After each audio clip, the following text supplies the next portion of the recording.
الحمد لله والصلاة والسلام على رسول الله صلى الله عليه وسلم. إن شاء الله نتكلم مع بعض على المحاضرة الرابعة من محاضرات أمثالية الإنشاءات Structural Optimization. الإطار العام بتاعنا لو نفتكر كان في مقدمة خدناها في الأول، وخدنا تقنيات الأمثالية التقليدية اللي هي الكلاسيكال اوبتمايزيشن تكنيكس، خدنا المحاضرة الأولى فيها والثانية، والنهارده هنتكلم على المحاضرة الثالثة. نراجع على اللي فات. احنا كان عندنا الاوبجكتيف فانكشن لو نفتكر كانت بتكون اما كونتينوس اند ديفرنشابل مستمره وقابله للتفاضل، او نوت كونتينوس اور نوت ديفرنشابل يعني غير مستمره او غير قابله للتفاضل. لو مستمره وقابله للتفاضل ممكن نحلها بالكلاسيكال تكنيكس، طرق تقليديه. لو غير مستمره او غير قابله للتفاضل مش قدامنا غير النيوميريكال تكنيكس اللي هي الطرق العدديه. شفنا دالة الهدف في الكلاسيكال ميثودز لو هي سنجل فاريبل، وخدناه ازاي بنفاضل التفاضل الاول ونساويه بالصفر، وبعدين نرجع نجيب التفاضل الثاني او الرابع او السادس، وشفنا الكلام بالتفصيل. شفنا المالتي فاريبل ممكن يكون without constraint او with constraint، والwith constraint ممكن يكون equality constraint او inequality constraint. شفنا السنجل فاريبل وعرفنا ازاي بنجيب التفاضل الاول ونساويه بالصفر، بنيجي بعد كده نجيب التفاضل الثاني الثالث الرابع، وعرفنا ازاي نحدد هو مينيمم ولا ماكسيمم. عرفنا لو الان ايفن وكان الاف اوف ان اكبر من الصفر يبقى ده مينيمم. لو الان ايفن والاف اوف ان التفاضل الاني اللي الداله عند قيمه الاكس اللي انا جبتها دي كانت اصغر من الصفر يبقى ماكسيمم، ما سوى ذلك يبقى او الان اود يبقى لا هي ماكسيمم ولا هي مينيمم. شفنا الامثاليه متعدده المتغيرات بلا قيود، كانت سهله جدا. بنعمل ايه؟ انا عندي داله الهدف في 3 متغيرات، بفاضلها تفاضل جزئي بالنسبه للمتغير الاول الثاني الثالث الرابع زي ما يكون عندي، واسويهم بالاصفار تعمل لي مجموعه من المعادلات احلهم مع بعض يجيب لي قيم المتغيرات اللي عندنا. طيب عشان نحكم على الداله دي هل هي ماكسيمم، النقط اللي انا جبتها دي هل هي ماكسيمم ولا مينيمم، لازم يتكون حاجه اسمها هيسيان ماتريكس اللي هو التفاضل الثاني الجزئي حسب الهيسيان ماتريكس. لو الهيسيان ماتريكس دي بوزيتيف ديفينيت او نيجاتيف ديفينيت او سيمي ديفينيت او انديفينيت. لو بوزيتيف ديفينيت يبقى اسمها ريلاتيف مينيمم، لو نيجاتيف ديفينيت يبقى ريلاتيف ماكسيمم، لو هي سيمي ديفينيت يبقى ريكواير مور ستادي، لو هي انديفينيت يبقى سادل بوينت. الديفينيت عرفناها قلنا البوزيتيف ديفينيت ان يكون الايجن فاليوز بتاعت المصروف كلها موجبه، النيجاتيف ديفينيت كل الايجن فاليوز سالبه، البوزيتيف سيمي ديفينيت يكون الايجن فاليوز يا موجب يا صفر، نيجاتيف سيمي ديفينيت يا سالب يا صفر، انديفينيت يعني الايجن فاليوز بتاعتنا عباره عن موجب مع سالب مع اصفار. وطبعا قلنا الطريقه دي بتستلزم ان انا اجيب الايجن فاليوز، وطبعا دي بتبقى صعبه شويه لبعض الباشمهندسين، ففي طريقه ثانيه ظريفه ان انا بعمل ايه؟ باخد المصفوفه بتاعتنا واجيب المحددات الصغرى فيها. ايه المحددات الصغرى؟ ان انا اجيب المحدد بتاع العنصر ده، والمحدد الاكبر اللي هو 2 في 2، والمحدد اللي هو 3 في 3 و4 في 4 و5 في 5 و6 في 6، ونسميهم A1 A2 A3 A4، نقعد نجيب المحددات دي لغايه AN. لو كل القيم الديترمنتس دي موجبه يبقى ده بوزيتيف ديفينيت، لو كل المحددات دي موجبه يبقى ده بوزيتيف ديفينيت. لو المحددات دي اشاراتها بتتذبذب بحيث تكون ناقص 1 اس جي يعني سالب موجب سالب موجب سالب موجب يبقى دي نيجاتيف ديفينيت. لو هي موجبين وصفار يبقى بوزيتيف سيمي ديفينيت. انديفينيت ما سوى ذلك. واضح يا جماعه؟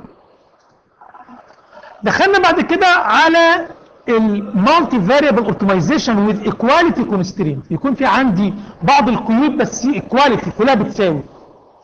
وعرفنا ببساطه جدا ان في عندي طريقتين، في عندنا طريقه اللي هي طريقه التعويض المباشر، ان انا بعمل ايه؟ بمسك الكونسترينتس اللي عندي الايكواليتي كونسترينتس واحلها مع بعض سيمالتينيوس بحيث اختزل لو انا عندي 5 متغيرات في المساله بتاعتي وفي 3 كونسترين، بحول المساله من 5 متغيرات بجيب 3 متغيرات منهم بدلاله الاثنين التانيين، وعوض بيهم في الاوبجكتيف فانكشن بحيث احول الاوبجكتيف فانكشن بتاعتي الى متغيرين 2 فقط. كان في طريقه ثانيه بقى اللي هي لاجرانج مالتيبلاير ميثود، ان انا بجيب الداله اللي هي اف اوف اكس والكونسترينتس اللي هي جي جي اوف اكس، وابدا اكون لاجرانجيان اوبجكتيف فانكشن جديده. عباره عن ايه؟ عباره عن الاوبجكتيف فانكشن الاصليه زائد لامدا مضروبه في الكونسترينتس اللي عندي، وابدا اعمل اوبتمايزيشن للداله الجديده دي، فببرشلها مره بالنسبه لاكس وبرشلها مره بالنسبه لللامدات واسويهم بالصفار تديني مجموعه من المعادلات احلهم مع بعض. يعني لو عندي 5 معادلات 5 فاريبل و3 كونسترينت، يبقى انا بقى عندي فيه 8 فاريبل موجودين عندي، الاكس 1 2 3 4 5 واللامدا 1 2 3. كلام كويس؟ وشفنا ازاي ان احنا في لاجرانجيان بنقدر ان احنا لو عايزين نعرف القيم اللي حصلنا عليها دي بوزيتيف ولا نيجاتيف، فبنبدا نكون مصفوفه محدد زي اللي قدامنا ده متقسم 4 ارباع. متقسم 4 ارباع.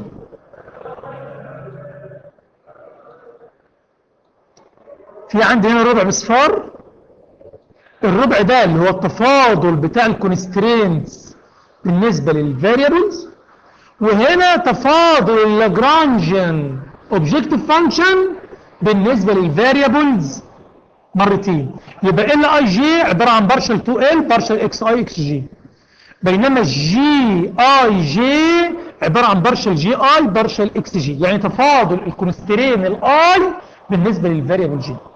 نلاحظ ان هنا في عندنا ماينس زد، ماينس زد في الدياجونال، بنفك المحدد ده يديني داله في الزد، ابدا احل واجيب قيم الزد، قيم الزد حسب ما تكون كلها موجبه يبقى ده كده مينيمم، كلها سالبه يبقى ده كده ماكسيمم، بوزيتيف ونيجاتيف يبقى نوت اكستريم بوينت. النهارده ان شاء الله هنتكلم عن المحاضره الثالثه من الكلاسيكال اوبتمايزيشن تكنيكس، تقنيات الامثليه التقليديه. هنتكلم على المالتي فاريبل اوبتمايزيشن والانيكواليتي كونسترينتس، امثليه متعدده المتغيرات بقيود لا مساواه.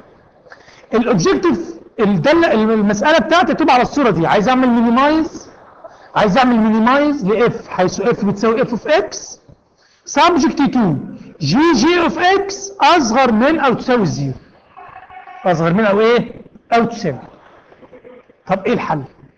طبعا الاكس بتاعتنا عباره عن فيكتور في عده متغيرات.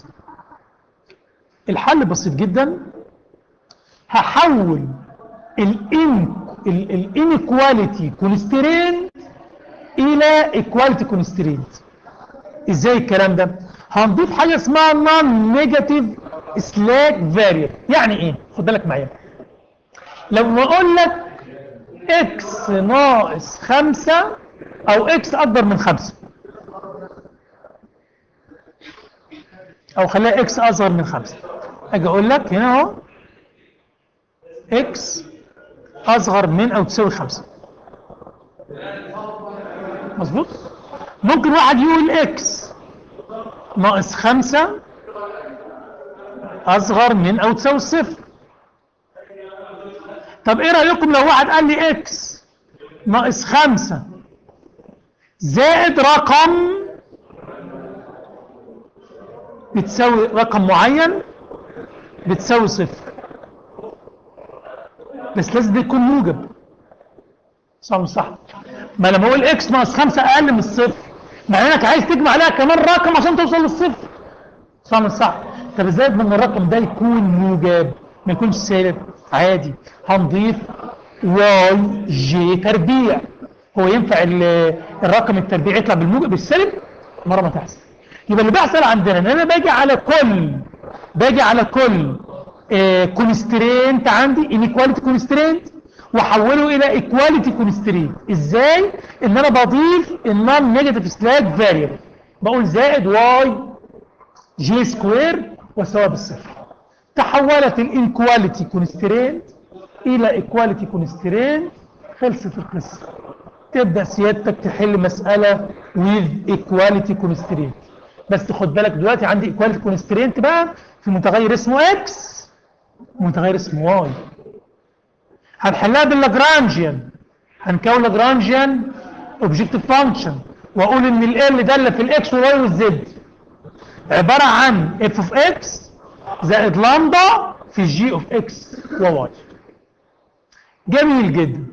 هنبدا طبعا ادي الداله الجميله اللي عندنا، هنبدا هتبقى على الصوره دي، هتبقى اف اوف اكس زائد سيجما جي من 1 لام لامدا جي في الجي اوف جي.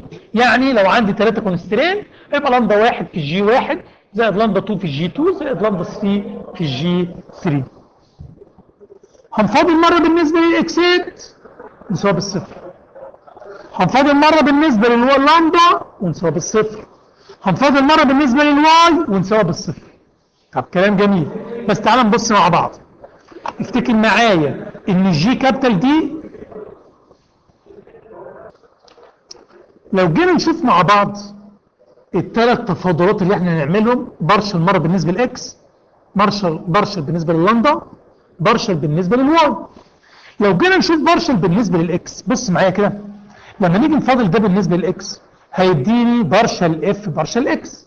سليم جدا. افتكر معايا ان دي عباره عن لامدا مضروبه في الجي اوف اكس في الواي في الواي، يعني كأن دي كده لو حبيت افكها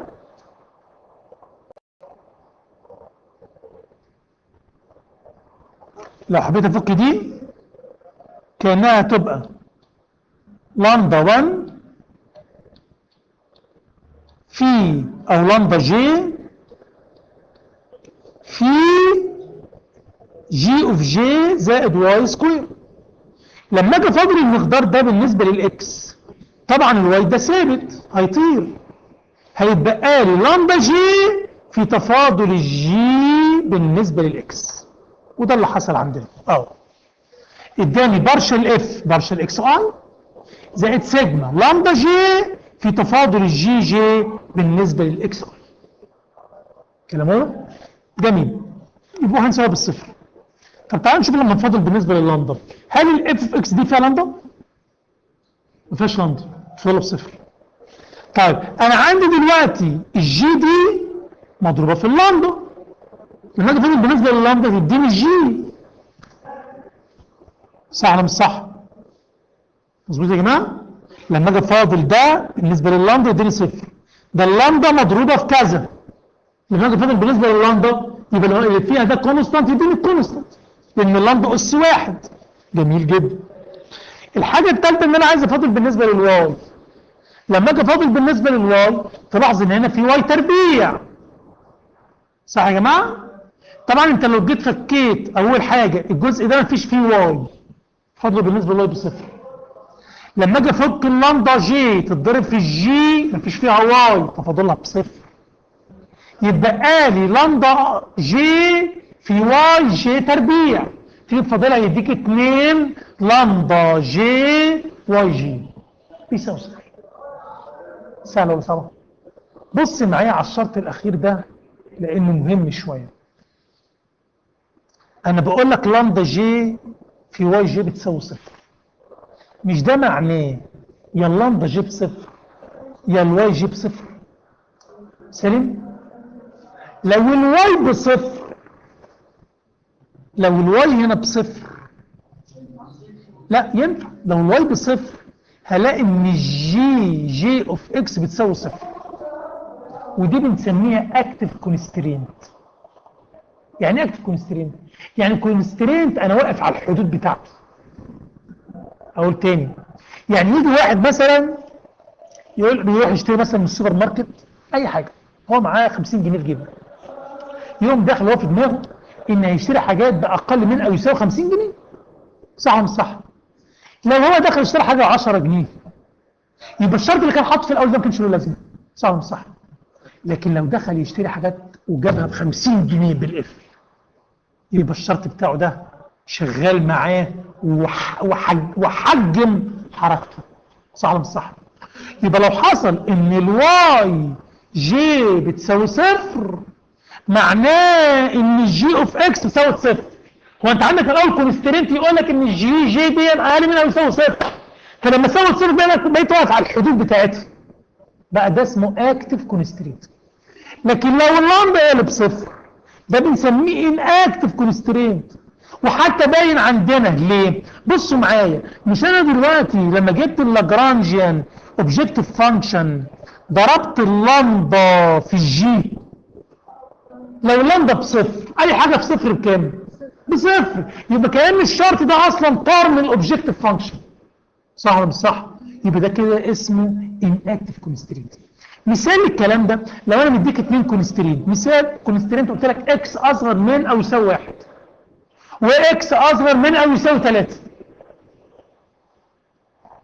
اجي على الكونسترينت بتاع اكس اقل من او يساوي 3 واقول لك ده inactive ملوش لازمه. ما انت لما قلت لي اكس اقل من 1 ما ينفعش الاكس تبقى بواحد ولا باثنين ولا بثلاثه، صح؟ يبقى الشرط الثاني ده بتاع اكس اقل من او يساوي 3 دي كده شرط زايد ملوش لازمه عنه. وصل يا جماعه؟ فهمنا ايه الفرق بين الاكتف والان اكتف؟ جميل. تعالوا ناخد مثال.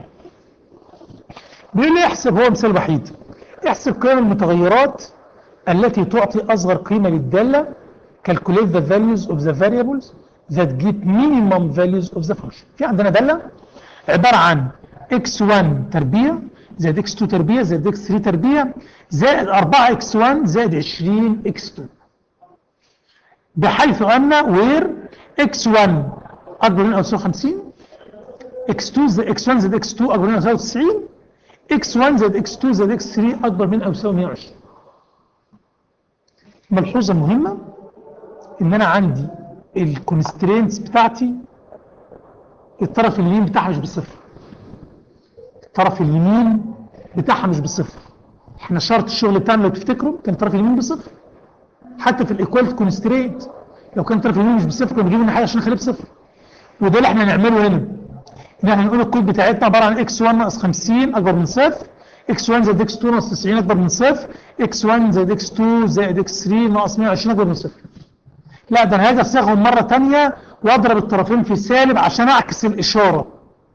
ما انتوا عارفين ان انيكواليتي لما بتضرب في سالب فبتحول لي الى بتغير اشاره الكونسترينت، لو هي اكبر من تبقى اصغر من، لو اصغر من تبقى اكبر من. او كان ممكن واحد من الاول خالص يجيب الاكس 1 لل 50، يعني لو جبت الاكس 1 لل 50 الناحيه الثانيه تبقى 50 ناقص اكس 1 اصغر من صفر. يبقى انا دلوقتي حولت المساله بتاعتي الى الصيغه العامه بتاعتنا. ايه الصيغه العامه بتاعتنا يا جماعه؟ ان عندي اوبجكتيف فانكشن موجوده، عندي كونسترينتس موجوده كلها اصغر من الطرف اليمين بصفر. هنبدا نضيف النون سلاك فاريبلز. هاجي هنا اضيف y1 سكوير y2 سكوير y3 سكوير. بقت في عندي المصفوفه بتاعتي اهيا. هنبدا نكون اللاجرانجيان اوبجكتيف فانكشن بتاعتنا اللي هي داله في اكس وواي واكس ولامدا واي، عباره عن x1 سكوير زائد x2 سكوير زائد x3 سكوير زائد 40 x1 زائد 20 x2 زائد لامدا 1 في 50 ناقص x1 زائد y1 سكوير زائد لامدا 2 في 90 ناقص x1 ناقص x2 زائد y2 سكوير زائد لامدا 3 في 120 ناقص x1 ناقص x2 ناقص x3 زائد y3 سكوير. لو بصينا مع بعض هنلاقي في عندنا في المسألة دي 9 فاريبلز x1 2 3 لامدا 1 2 3 y1 2 3. هيا بنا نبدأ رحلة طويلة من التفاضلات. هنفاضل مرة بالنسبة لx1 هلاقيها بسيطة.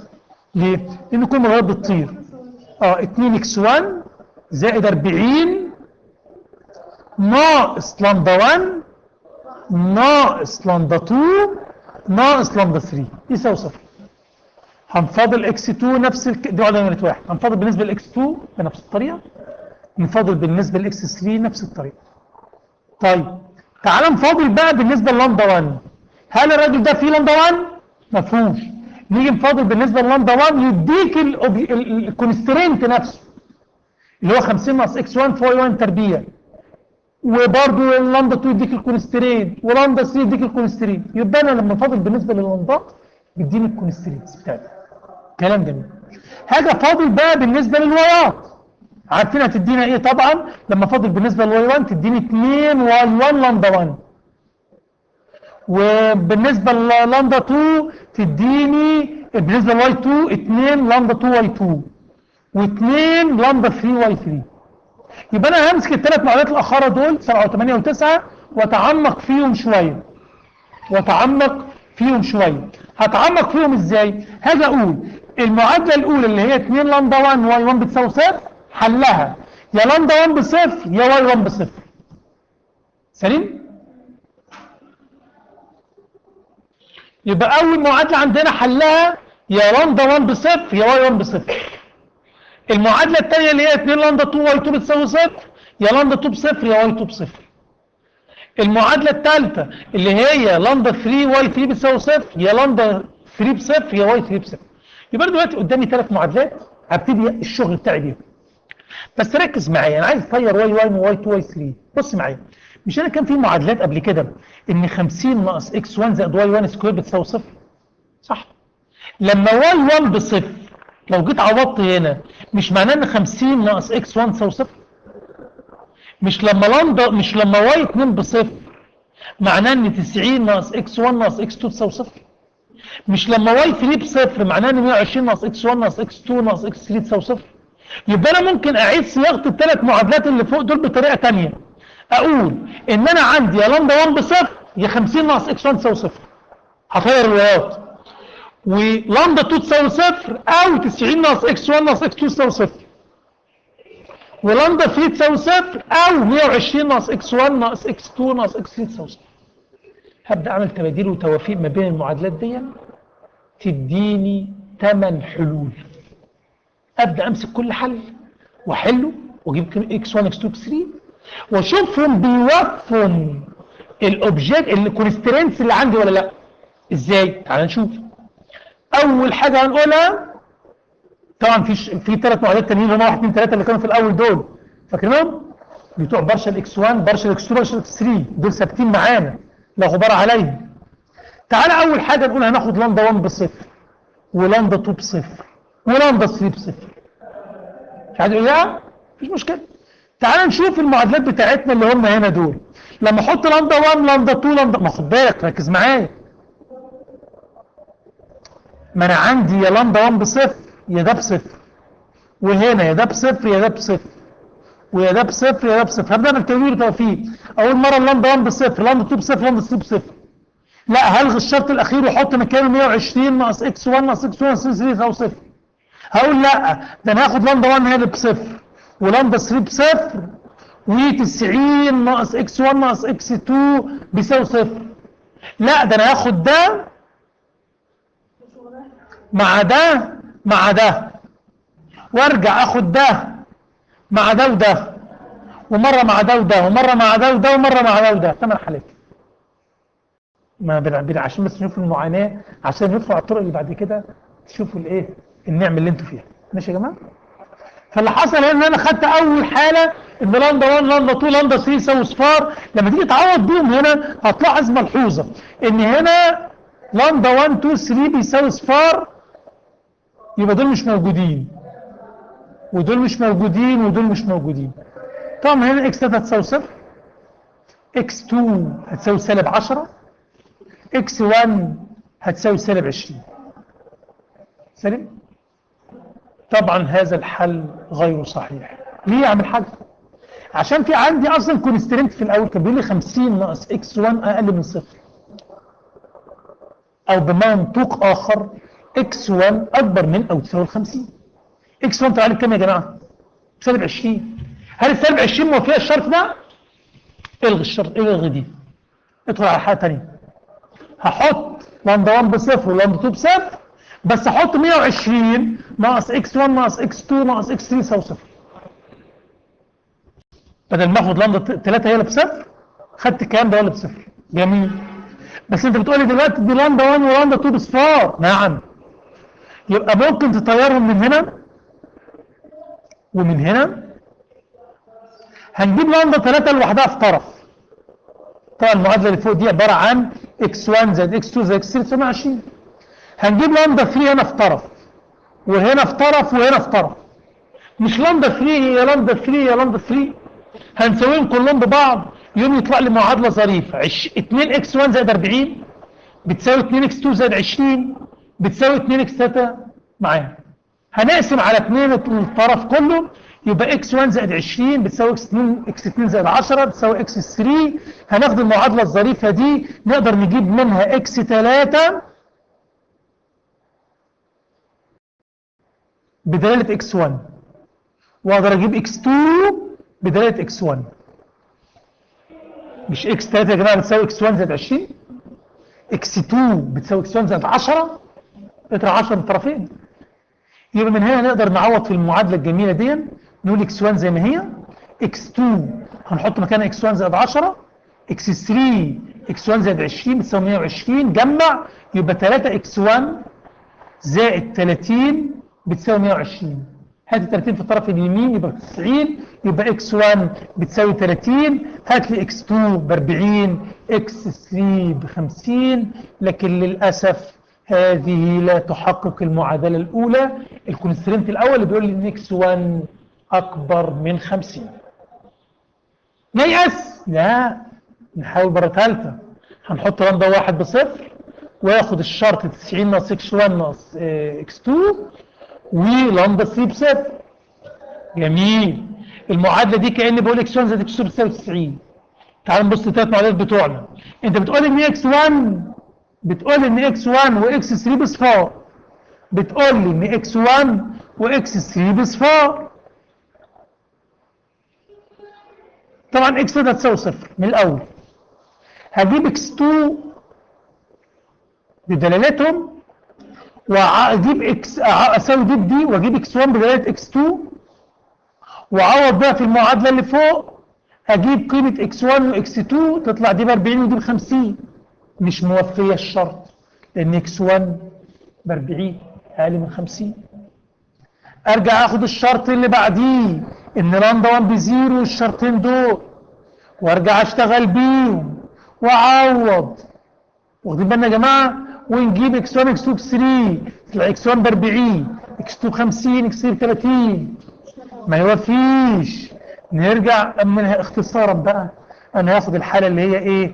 الحاله دي ودي ودي. كلام كويس؟ طبعا نقدر من هنا بسهوله جدا نحل متغيرين مع بعض.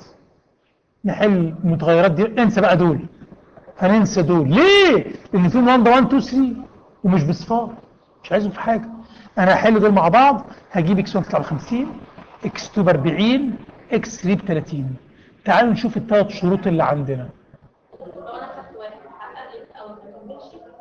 لو خدت واحد وما حققش وحقق كلهم لازم اكمل للاخر، لان ممكن يكون في واحد تاني بيحقق وهو اللي بيدي المينيمم عن الاولاني. ما هو مش لازم يكون في عندي حل وحيد، ممكن يكون عندي ريلاتيف مينيمم 5 من الثمان حلول، ابدا اشوف مين الابسوليوت مينيمم ما بينهم. ماشي؟ فالحمد لله دول وفهم، فقدرت اقول ان هو ده الحل بتاعنا. طبعا واضح ان هي حته مساله سهله وبسيطه وكونتينوس وديفرنشابل، لكن عشان نحلها شوف طلعت لنا قد ايه. ما بالك بقى لو هي 4 5 6 فاريبل وبدات تخش كونسترينتس كتيره جدا، هتلاقي نفسك دخلت في متاهه ومش هتقدر تجيب. لذلك بنلجا بعد كده ان شاء الله للمودرن اوبتمايزيشن تكنيكس، ودي اللي هنبدا ناخدها من المحاضره الجايه ان شاء الله. ملخص اللي احنا قلناه، قلنا في الاول ان في عندنا قيود اللامساواة. بنعمل ايه؟ بنحولها الى قيود مساواة، الى equality constraint، عن طريق ان انا اضيف حاجة اسمها non negative slack variable اللي هو الواي. ببدأ اكون constraint جديد بالواي بحيث يكون equality constraint. بكون اللاجرانجيان اوبجكتيف فانكشن بتبقى داله فيه ال الاكس والواي واللامدا على الصوره دي. ببدا افاضل بالنسبه للاكس واساوي بالصفر، باللامدا واساوي بالصفر، الواي واساوي بالصفر. بنحصل على الصور اللي قدامنا. اخر معادله عندنا دي معادله مهمه، لان هي بتميز لي يا اما اللامدا بصفر يا اما الواي بصفر. لو اللامدا بصفر يبقى ده كده ان اكتف كونسترينت، لو الواي هو اللي بصفر يبقى ده عبارة عن اكتف كونسترين. نكتفي بهذا المقدار. السلام عليكم ورحمة الله وبركاته.